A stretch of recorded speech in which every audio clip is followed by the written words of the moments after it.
Hey everyone, it's Susan Jones. Welcome back to my Sunday Spotlight. I cannot believe it is the first day of summer. I don't know how that happens every year so quickly.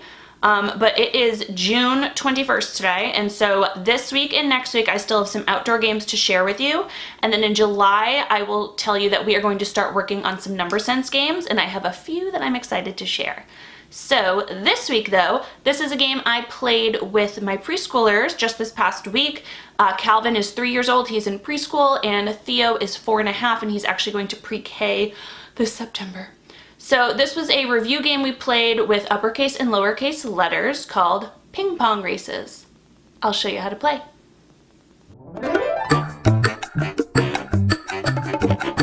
Just like all my other games, you know I taught first grade, so I'm going to show you how I played with my preschoolers, and I'm going to insert some videos just so you can see how the game is played, and then I will at the end of the video share plenty of ways to differentiate and use this again. And of course, if you have any ideas on how to play this game in your classroom and to switch it up, please drop them in the comments below so we can learn from each other. So when I played with my boys, I wanted them to identify lowercase and uppercase letters. So as you can see in this image I'll put up here, I first laid out 5 different cups. I only picked 5 letters at a time, and I had them identify each of the letters to make sure they knew what they were. I did include a T and a C because that's the beginning letters of their names, and I wanted them to make sure they knew those. And then I added an F because it was tricky with the lowercase t, so I wanted to see how they did with that one. And then a B and the vowel A.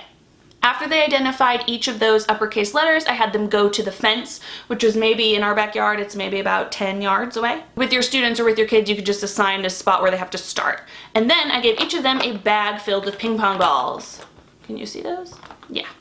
So it doesn't really matter. You don't have to use solo cups. You could use bags, really the containers or whatever you have around the house. So inside each of their bags, I included a bunch of ping pong balls with the lowercase letters on them. We have T, we have A. I actually didn't know how cheap ping pong balls were, so I ordered a ton off Amazon. You can get like 144 of them for like $10. Those are the white ones. I of course wanted to make them colorful, so I think I got like 50 for $8 or something. I'll link them below just so you can see. But randomly I split up the balls. I made 3 for each cup for my kids, and then I split them all up into their bags. So we played this game quite a few times. They absolutely loved, you know, to race and try to win. So they had to keep their bag by the fence, which is where they were starting, and they had to reach in their bag and pull out a ball. They had to look at it, identify that this was an A, and then they had to run to the right cup and drop it in, and then come back, pick up another ball, identify it, put it in the cup, so on and so forth. And then the first one to empty their bag was the winner. Now I was standing at the other end where the cups were, so I could see that they were putting the balls in the right spot. Calvin actually got very confused with the F's and the T's. He thought all the lowercase F's were T's, so that was something that we talked about after, and I kind of laid out the F and the T ball together so they could take a look at them, and we noticed that the F had the hook, so it was a really great teaching point. So after they were all tired from running back and forth, I added another little twist that they thought was just hilarious because they've never done an egg race with the little spoons. So for this race, I explained that they could not run.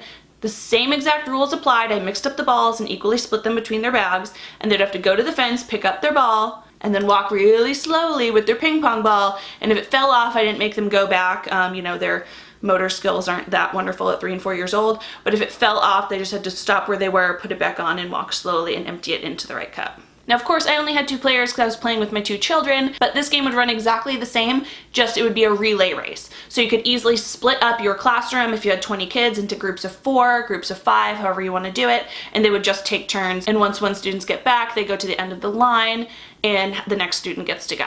So there are plenty of ways to differentiate this game. Off the top of my head, I thought of a few math games that you could play with this.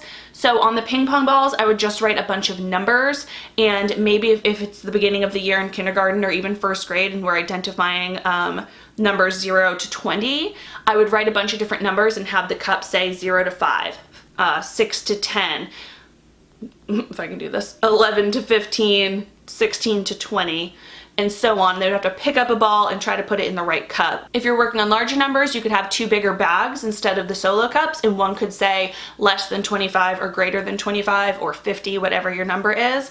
and have the ping pong balls have much larger numbers, maybe anywhere between 1 and 100 or 1 and 120, something like that.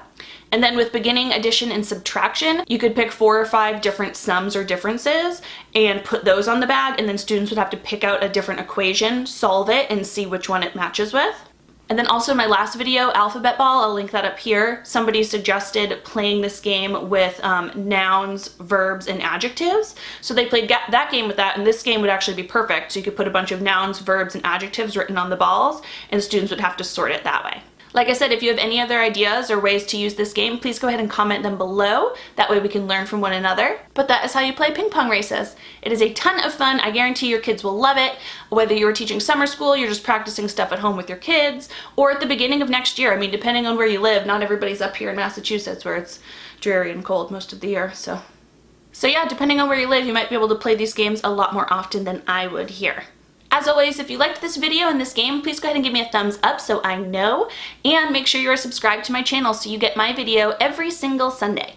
As the school year gets closer, I plan on adding a couple additional videos every single week to help you get your school year started. I'm actually working on one right after this about morning meeting. See you next week. Thanks, guys. Oh god, that was stupid. Ooh, the sun's shining in. Ooh, ooh. Oh, so nice. The sun is here.